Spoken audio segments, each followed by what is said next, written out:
So hey guys, welcome back in Gurumangla YT, and from this video we are going to learn this all the blueprint code for Unreal Engine. So yeah, we are going to learn this all the blueprint codes for our game.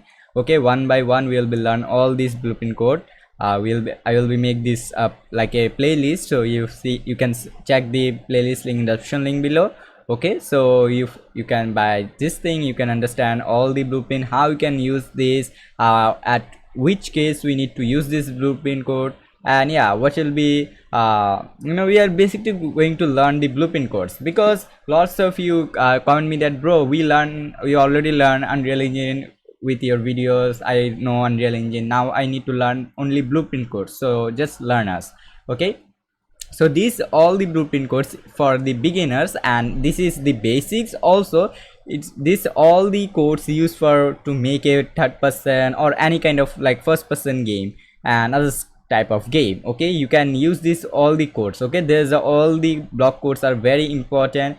With this block code you can make lots of game. Okay, you can understand the programming of the visual scripting. Okay, so now if you have a question that bro, I am Bengali, so please make video about in this all the codes in Bangla. So I already make a playlist about in my Unreal Engine Bangladesh channel, so you can check this playlist, that Unreal Engine blueprint code. So there I show all the parts. As you can see, only 1 2 3 4 5, there's only 5 parts of video. By that watching 5 parts you can understand this all the blueprint codes in Bangla language. Okay, now let's start. So first of all, how we can write the blueprint code. So in Unreal Engine there's a two way to write the blueprint code. Okay, so currently I'm using now Unreal Engine 5, but if there's any changes for Unreal Engine 4, I also show you, so don't worry about that bro, I'm using Unreal Engine 4, are the codes are different or not, so I'll be show you everything, so don't worry about that. Okay, just hear my or listen my voice, try to listen my voice, or yeah, what I'm talking, try to just understand goodly, just or try to increase the volume if you are hearing my the volume is low. Okay, now first learn that where we can write these codes, and at which time we need to write where. In Unreal Engine there's a two way to write the code. First is open level class. So in Unreal Engine 5 that is super easy, you need to just click on blueprint, and here at here that open level blueprint, so at here you can write the blueprint code. At the second, that is basically the, if you have a character BP, inside of your character BP double click, and once you go to event graph you can write their codes also. There's no very difference. Okay, so there's a two way to write basically the codes in Unreal Engine. So now the question is bro, now how I know that where I need to write this code. So like, just think that I'm creating this game, now how I know that I need to write the codes in my open level class or in my player class. Okay, so just think that you only want to write codes for your player that only affected that only class. Like, just think I write here the codes, that some control codes that is give by default Unreal Engine, there's some movement codes. Okay, so are we need this movement code in our whole world? Okay, no, we don't need our this movement codes in our whole world. We only need to control this code for only our controlling this our character. Okay, so yeah, if you think that your code, whatever code you want to write that is only affected your player class, so you only need to write that code in your player BP, or you can write your all the codes in your blueprint open level by class reference. Okay, now let's start with open level by class reference. So once you open any of blueprint code, you must find like this, that one is the begin play. Okay, like this one, because I already have, let me just get this thing. Okay, so one is the event begin play, and one is the event tick. Now what is the event begin play and what is the event tick?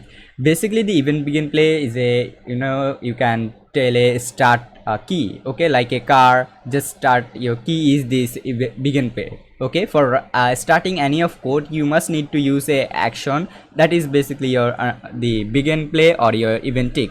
Now what is the basically difference of begin play and tick is basically, if I show you with a print string. So the print string is basically a console command, or kind of like it will give you a console output, like if you write in C++.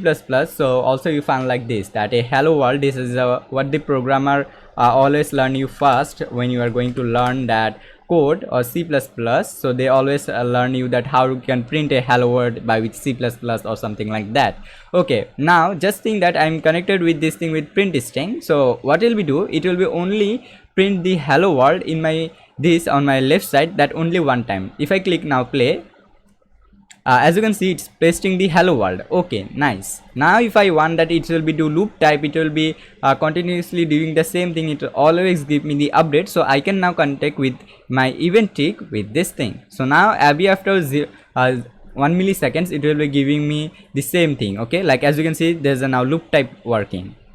So now by this thing you understand that if you use the begin play, it will be only work one time, and if you use the event tick, it will be continuously doing the same thing.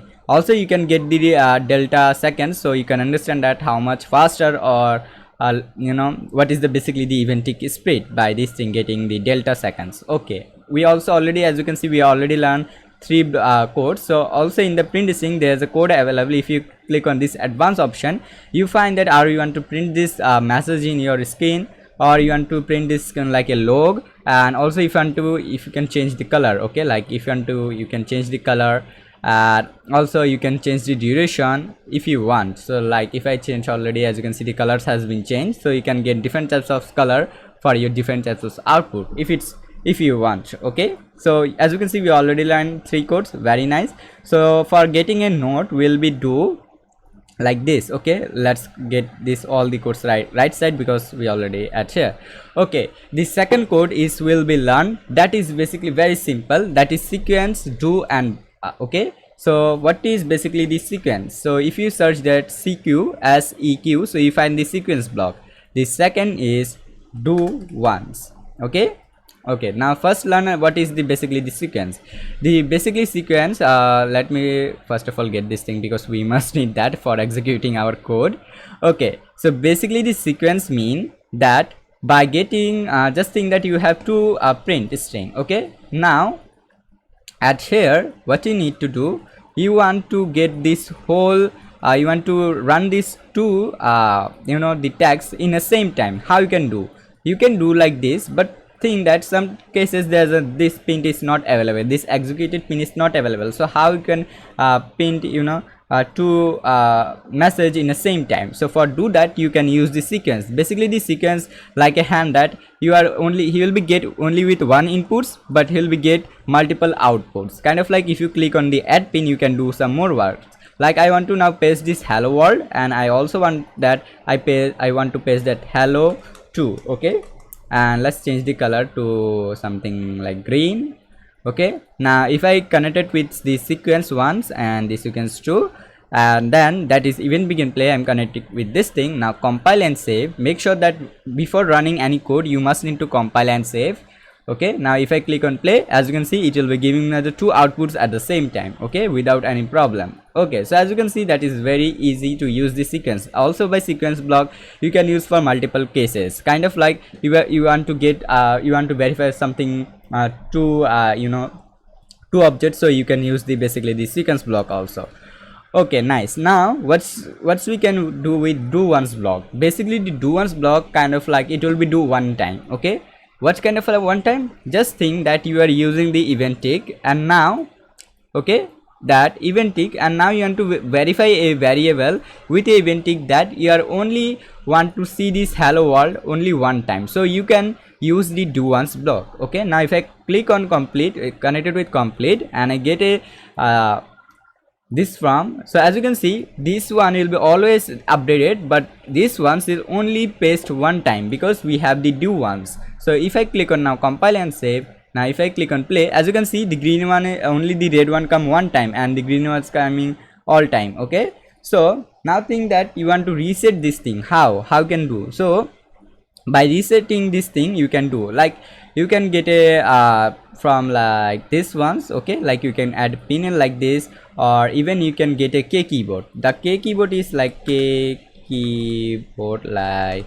K keyboard. So that is the K keyboard. Now press, so it will be reset my this option, so it will be do, you can, it can do one more time. Also you can have a one more option, that start with close. This thing meant that when it will be start first time, it will be have close. It's mean that the gate will be not work, so it's mean that we didn't get any message.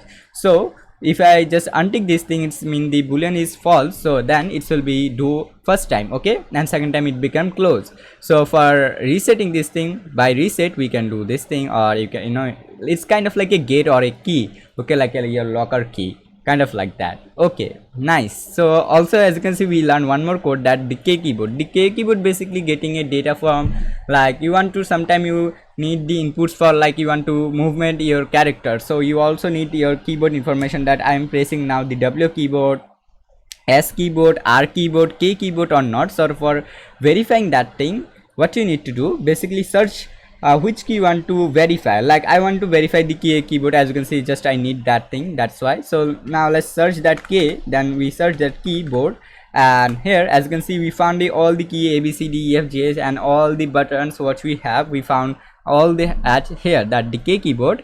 And at decay keyboard, Unreal Engine give us the three options, that one is press and one is release. Now what is the press? Basically when we press the K keyboard, it will be give a action, okay, so by that action we can basically do some work. Or also when we release this thing, like we are not holding that K keyboard and we are releasing that thing, we also get a one more basically action, okay. So by this thing basically we can do multiple work, okay. Now as you can see, we already learned lots of things. I think the 11 minutes is so much. In next video we'll be learn something more. So I just hope you like this video, so don't forget to like, share and subscribe my channel Coding with Bangla YT, and don't forget to also check the playlist, okay. Yeah, bye bye, see you in next video.